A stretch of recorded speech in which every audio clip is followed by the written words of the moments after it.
Welcome to Markets Today. I'm your host, Mbithe Mwema. Markets Today is a space that we keep talking about the markets, trying to understand what are the key things that are driving the economy and how could this possibly affect the investment case for the companies that are listed on the NSE as well as other investment classes. Now, for the last 1 week, we have been taking a deep dive into the education sector. Why is this? The education sector was allocated 497 billion in terms of cash allocation from the national budget. That is 27% of the allocation of the national cake. The fact that schools have been closed, that's the primary schools and the secondary schools, for 6 months certainly has a material impact on the entire economy. So for the last couple of sessions, we have been talking to various stakeholders, captains of industry, if you will, to understand this decision that has been made. What does it mean for the economy? And more specifically, what does it mean for the education sector? And the genesis of this conversation is to understand whatever happens here suddenly has a read-through for the rest of the economy, whether it's banking, because people do get school fees from banks. Will they then be taking the financial facilities or not? And trying to understand where we are now. Does anything change after COVID? And what does this decision mean for the education sector? If you have not been able to join us for the previous sessions, I would highly encourage you to go and look at our Metropole TV page on YouTube, and you can be able to download the previous interviews that we've had on this sector that are pertinent to you as a stakeholder. For today, we are joined in studio virtually by Sharon Mbanda. She is the Operations Director at East African Educational Publishers. Welcome to the show, Sharon. Thank you. Thank you very much for having me. Glad to be here. As we start off this conversation, before we delve into the publishing space, perhaps you can give us your general overview of the decision that was taken by the Cabinet Secretary and what its impact is for the education sector as a whole. Okay, great. So thank you, Mbide. I think the fact that schools have been closed for 6 months the implications of cancelling the school for the rest of the year has a very big impact on students, which I'll start with, because the longer students are out of school, there's a likelihood for some students they may never come back to school. There was a report by Plan International that was released last month, June 25th, that talked about the alarming pregnancy statistics with girls. I think the county was Machakos, where they mentioned 4,000 girls had become pregnant since schools closed in March. And there were similar statistics shared counties across the country. Also, there's been an increase in crime, where young children, boys have been engaging in crime because maybe they're idle or to preserve or earn get some food. And even child labor has increased. The virus has impacted families' income. So maybe people home parents were earning daily wages based on doing odd jobs here and there, which have now gone. Now all hands on deck, where the children are being sent out to beg, or if it's in the rural areas to work in the shamba, or even if they have small shops to help. In that kind of a setting, when it's about providing for the family, they're not going to allow their children, for lack of a better word, sit at home or quote unquote even learn from home, because it's either they're in school or they're at home or they're working, you see. So that's kind of the thing. So, and there's been a trauma, I think, especially for the older students. I've talked to some students who were Form 4 students who thought they were finishing school. This uncertainty, this pandemic has actually caused great distress, and that has to be addressed as well, about the mental health of these students who don't understand what is happening, how long this will be going on. So that is the impact on the child that needs to be addressed, and that's something that, like I said, is ramifications felt for years to come if we don't reconstitute school as soon as possible. There's also an impact on people's businesses, and I'm specifically talking about private schools. These are businesses that are owned by people who pay taxes, who also employ people, whether it's teachers and ground staff and security people. And there was a report on NTV earlier this week that about 114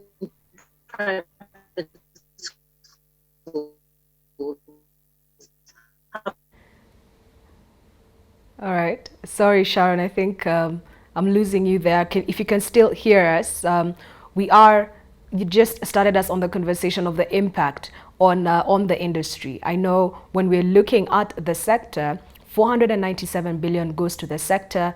I think looking at various reports, about 40% specifically goes to goods and services. Of this amounts, how much goes to publishing? How much goes to content? And what does the closure for 6 months mean for that sector that you actually operate in? So the publishing sector, the government buys the course books. They buy books for, like, you know, the government embarked on a plan on a 1-to-1 book ratio for the students. And so far we have, they've done great with the new curriculum. They have been doing that. And now we have reached grade 5. So the government, when it buys the books for the students, it roughly, goodness, we could be talking about, it's actually billions of shillings that they spend on the books.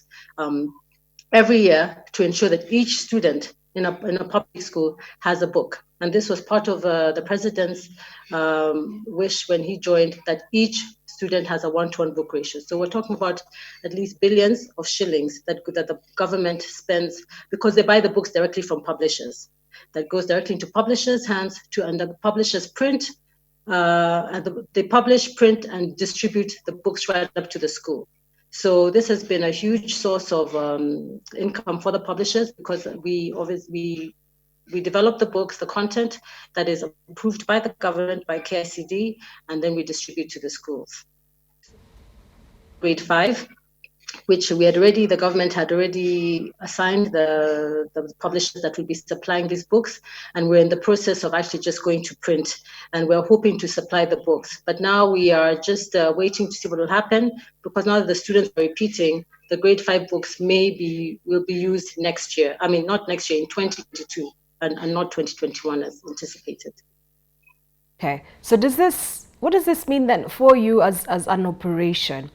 6 months, that's a complete closure. There is the element of the government buying from up to class 5, but then there's also the element of the parents buying for their own children, because again, I think about 250 billion is spent by parents on an annual basis, just facilitating everything to do with education. So how does your 6 months then look like? And is this decision, was this decision then executed in the right way to be able to absolve the stakeholders from the negative impact of this decision? It's actually been a very big blow to the publishing industry because, like, as I said, we sell to the government. Government buys specific books, if you win the tender. But the beauty about the private schools, or like you said, what parents buy, there's what we call the open market sales, where if you go to private schools, you market your book, they will buy. So what's going to happen is the smaller publishers, maybe the ones who the government is not buying from them, may have to close down or collapse because they have, with the schools being closed, they normally, even if the government does not buy your book, if you're an approved book, you can still go to any school and market it, and the school can buy your book. So the smaller publishers, generally, that's how they survive, and we survive on those sales from the private schools. So with the schools closing on the ground, it really hampers our sales because basically it implies that if the government has not bought a book, John not in business. So that's really the challenge the publishers are facing. And we're hoping, with the students repeating, that's also an implication has on the publishing industry because now the students already have the books. Generally, December, January is a very big season for us publishers, what we call the back to school season, where the parents go and buy new books, buy new stationery for the students. Now, this coming year, since the students are repeating, we're not anticipating significant sales in our books because they already have the books. So in essence, it would mean like 2 years of very slow, sluggish sales. And like I said, if you're a small publisher who doesn't have a lot of resources, it's going to be, you may not survive this COVID period. Wow, thank you so much for that insight. I actually hadn't factored in the fact that it's really 24 months of a lull season for the sector in general. So stepping aside from that, there's the way the decision was made. Is there a way that this decision could have been made any differently? And suddenly bearing in mind that from the government perspective, from the government that has the responsibility to be the custodian and the steward of the Kenyan population, I can understand that the risk that they're looking at, it's either you forfeit the spending for a student in 1 year, or you run the emotional and the cost, the social cost of having a child in a casket. That's certainly understandable. But is there anything that the government can do, maybe just to be able to balance the risk factors as well as the stakeholders, so that you don't have a situation in 24 months where people have said, we have lost so much money, we are not interested in participating, where the private schools say, you know what, it's been a good run, but it's difficult for us to generate cash flows for the next 2 years, so perhaps we don't want to be part of this. Is there a different way of looking at this? Is there a silver lining? Yes, absolutely. I feel, could this have been done differently? Maybe more stakeholder engagement, for sure. I mean, the big picture, like you said, we're looking at the safety of the children, because we know there are challenges in trying to get children to adhere to the basic sense of social distancing, wearing masks. I mean, I have a 4-year-old. Even getting her to wear a mask when you go outside is like World War III. So I can't even imagine how in a school setting the masks would stay on. Or so we're recognizing that they're vulnerable, and we want to see, to know that it might be hard or a challenge to enforce these COVID safety principles when it comes to children. However, I do believe that with proper planning, because I think part of the thing is that government, with proper planning and proper stakeholder engagement, we will have to look at opening schools, because the government and all aspects of the economy, whether it's tourism or restaurants and now transport, and education is still closed. So come January 2021, there's no guarantee that we will still not have similar circumstances where the virus will still be with us, and maybe with no going to continue to close schools. So I really feel that we need to channel resources into getting our schools ready, to have the students back. And even there could be a different way that the school can look like. For example, maybe a shorter physical school week. Maybe certain students come for 2 days or 3 days. Others come the other days, so that we can accommodate the smaller classrooms. We can be putting in certain infrastructure that's lacking. In some public schools, something basic like water.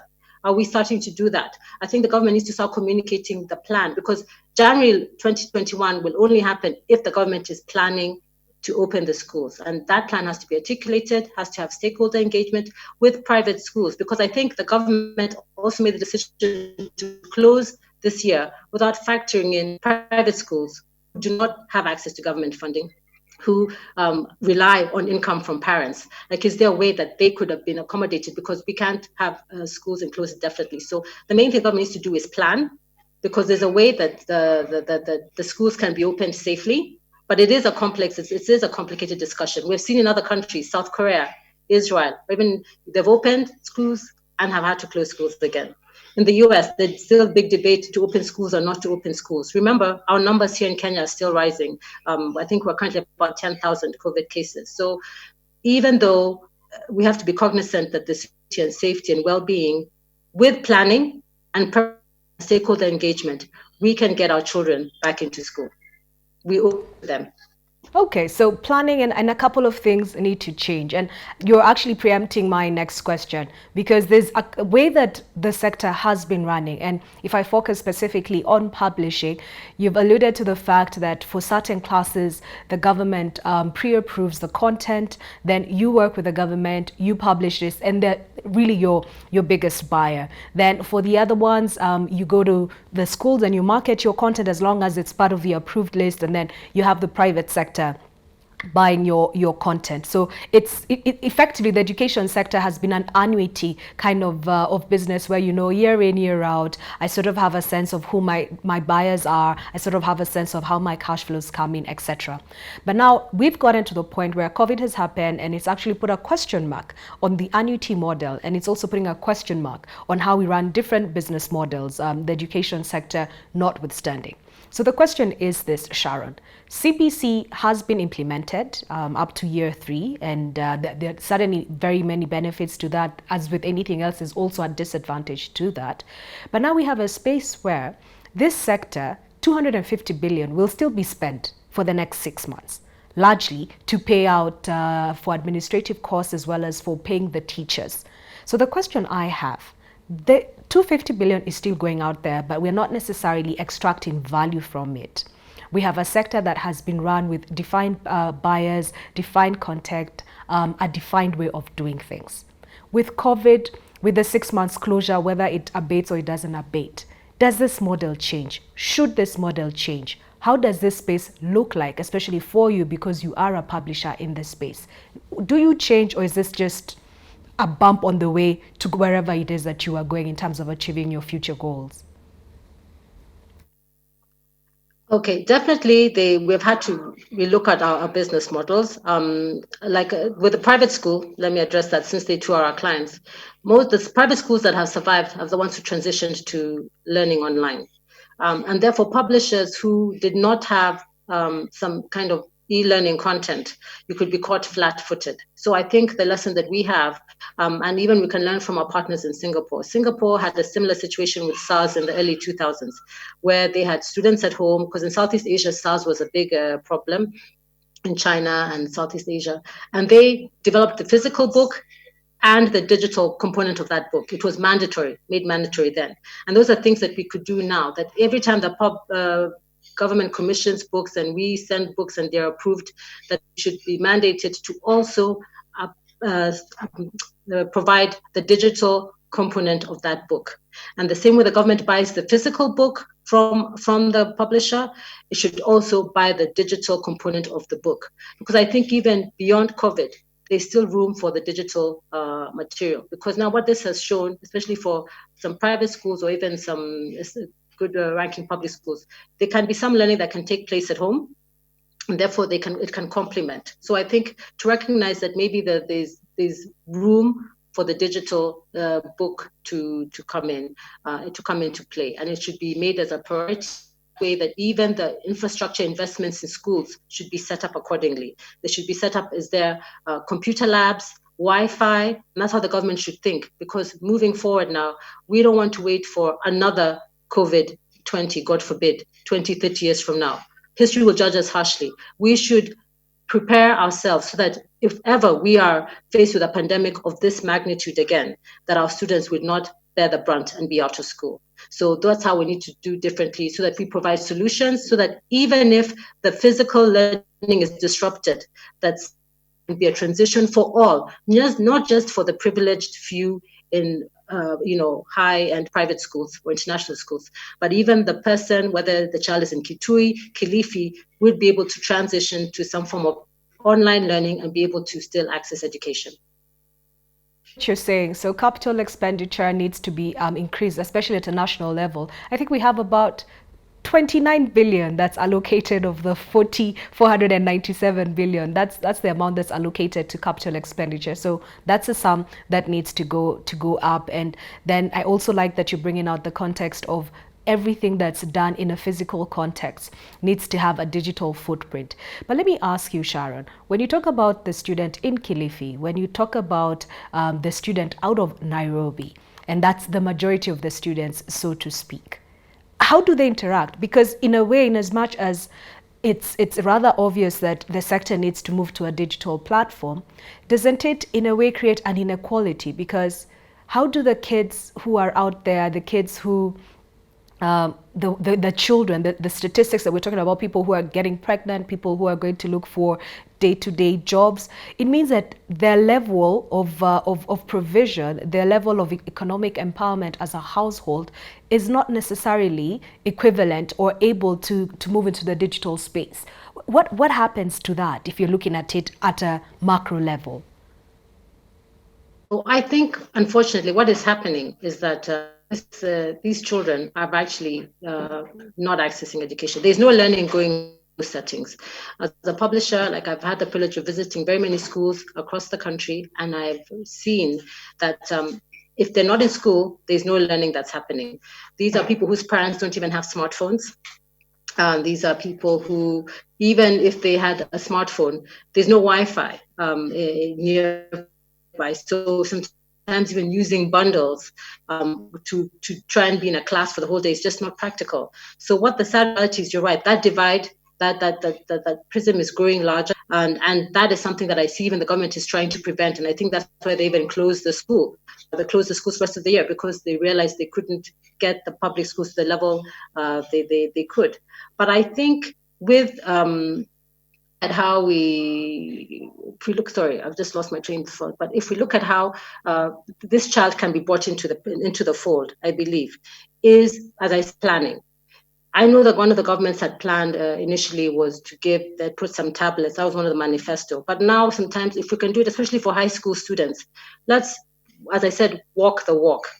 Let's plan it this way, that this child will be able to still access education through online materials, whether they're giving free bundles. These are things that they could work with the private sector, with certain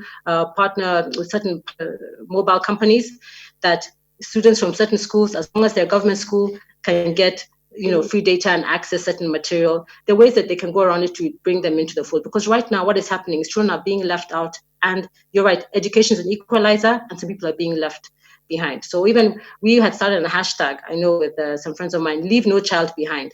How do we access that child in Lamu, that child in West Pokot, that child in Bungoma? That's what we are concerned about, because we don't want the year 2020 to be the year that they didn't go to school, and that was the end of the education road for them. That would be very sad. So hashtag leave no child behind. I'll still ask one last question on that, because you're in publishing and we're sort of seeing, at least I'm getting on my phone notifications from different bulk SMS buyers saying maswali or whatever it is, just people who are prompting, do you have children? Do you want them to learn?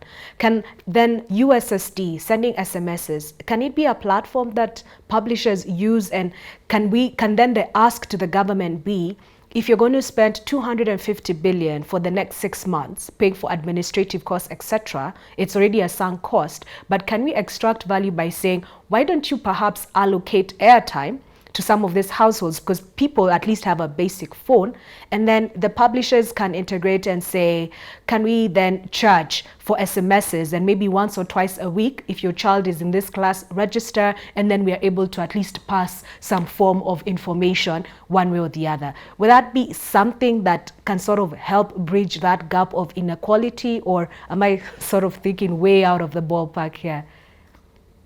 No, Mbida, I think you're right. And that's what we think. You need more people outside the box. The challenge I have, or the frustration, is that when we're giving solutions, there's an expectation that things will go back. And this is what we think we need to move forward and say that it's not going back. That even if the virus, we do have a vaccine and there's a new normal, we still never want to be in this position again. So there still has to be some changes. And you're right, things like accessing, the same way the government, I said, gives free books, provides other structures to ensure that learning goes on. We now need to add the Wi-Fi or internet component almost as a basic, so that learning can continue. Because even some of the changes that need to happen, like more classrooms or bigger classrooms, may not happen anytime soon, especially private schools who have not earned this year. How do you expect them to build more classrooms? So they might need to be some kind of stagger or change or interchange of when who learns, maybe staggering on certain days. And therefore, while the children are at home, if a child is only in school 2 days, they'll still need to learn at home. So you're right, the government can partner with mobile companies, like I said, access internet data or mobile data so that children can have access to information. We've also noticed the government also has provided revision material on the radio and other elements like that. And and that's the challenge why there's even low uptake. Like I said, the many reasons is that some parents don't understand why the child should be at home, quote unquote, learning, when they can go out and beg, go out and work in the shamba. So they also need stakeholder engagement, needs to also include parents, these parents of the children, so they can have the support system to recognize that if the child is learning from home, learning from actually means a certain dedicated time where the child is learning uninterrupted, even if it means including the chiefs, because it's a team effort, so that the child is supported and provided a conducive environment at home to to study, or we set up whether it's community libraries or places where there can be safe space for children to learn, because sometimes the home is not a safe space. So sometimes you even say learning to continue going in a home, maybe a 10 siblings, you see. So it's also an environment for learning, whether that could be the house or whether they can be community libraries or community safe centers that they can learn as well. So a couple of things need to happen, but really what you're saying is it can't be done in isolation. You need different stakeholders engaging and driving that conversation. I have two more questions. I think the next one I'll ask is, so what next for investments in the publishing and the content generation space in general? You're saying it's not going to be the same. You're saying it's going to be another 18 months of going through what we've gone through for the last 6 months. What happens? Do you still continue as a going concern? Is the investment case for the education sector still there? Do you look at this as, okay, this was bad, but we are still here for the long term? What next for your publishing space? What the government can course books, all the course books the government buys. So now what they could do to maybe help stimulate the sector, maybe they can buy supplementary material. The government doesn't do that yet, but they could buy supplementary material like revision books or the set books. For example, like if you're in Form 4, there's certain set books that you need to learn.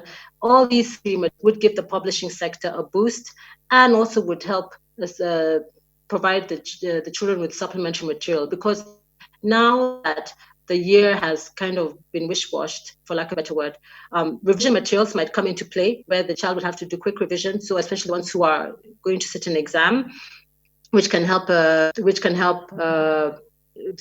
in passing the exam.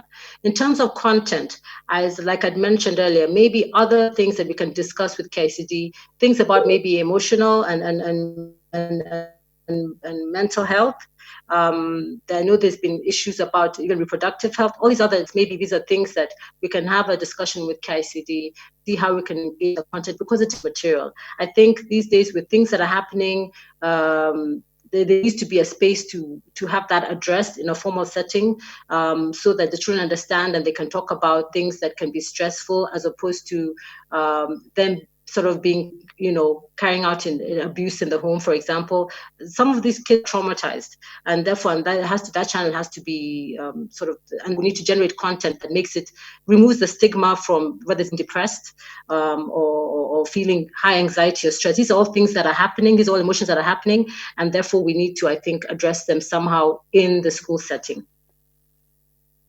And then as we come to the end of this segment, you're in that space and this is certainly a challenging time. But as you sit as a stakeholder, as somebody senior in this space, somebody who understands the dynamics of the education sector, are there emerging investment opportunities or business opportunities in the education space that people can look at and say, okay, this is something I could consider if I want to be part of this billion shilling business in the future? Is there anything that stands out for you? I think I always used to joke that if you want to make money in Kenya, start a church or start a school. And now it's funny that COVID has closed both those sectors. But I'm still very confident about education. We, East African Education Publishers, we operate in the region. We also have offices in Tanzania, Rwanda, Zambia, in Uganda. And in Kenya, Kenya is the biggest market, and also our attitude towards education is something I've seen stands out in the region. This is the one sector that the government spends billions of shillings in the education sector. This is the one sector where you've seen the growth of private schools. And largely the reason of these private schools was people who wanted a better education for their children. And so there is a general desire for the Kenyan parents who want their children to be educated. So as long as the government is investing, and as long as the parent is willing to invest in the books that parents are willing to buy, you will find that even, for like a Mama Mboga will buy her child a revision book if she feels that will be what will get her child to university, because she hopes that will what will eventually he'll turn and help support the family. So our attitude to education, the government's priority in education makes education a very viable and solid sector. And therefore, even though this COVID would be a bump in the road, but if we plan and adapt quickly, I think, change is how we can react. It is still one of the best investments I would say you can make in this country. Fantastic. Thank you for that encouragement. Perhaps you can leave us with a parting shot in as far as this conversation is concerned as we bring this conversation to an end. Just would like to tell people is to just encourage everybody. I know it's been a very tough time, but I'll say let's engage our stakeholders, engage whether it's through your associations, the private schools, the teachers, through the Teachers Association, the publishers. We have a Kenyan Publishers Association. Let's continue engaging the government. Let's make our voices heard. This is not the time to be quiet. Our livelihoods depend on it. We are employers, we're taxpayers, and it's time to put our voice in the fray and help the government. As I said, it's a very complex issue, and all voices need to be heard and all opinions need to be considered. So let's keep talking, let's join hands, and let's leave no child behind. Thank you so much, Sharon. That was Sharon Mbanda. She is the Operations Director for East African Publishers. So this conversation is really the culmination of something that we have been discussing here on the education sector. Education sector, 27% of the government expenditure, 27% of the national cake is being allocated to this sector. Schools are closed for 6 months. And what we are saying is 250 billion is going to still be allocated as a sunk cost. Our question here and what we are trying to drive home and the call to action is this. If 250 billion is already a sunk cost, what else can be done to ensure that value is appropriated from this? From our conversation with Sharon, we've gleaned a couple of things. First and foremost, we need to spend more on infrastructure, whether it's labs, whether it's getting the laptop project that should have been here by now, whatever it takes to ensure that we are not just relying on a physical content platform, we are actually moving everything from physical to the digital. That requires resources. So perhaps some of the resources that have already been sunk, the people, the human capital especially, can be deployed to ensure that this content gets onto our digital platform.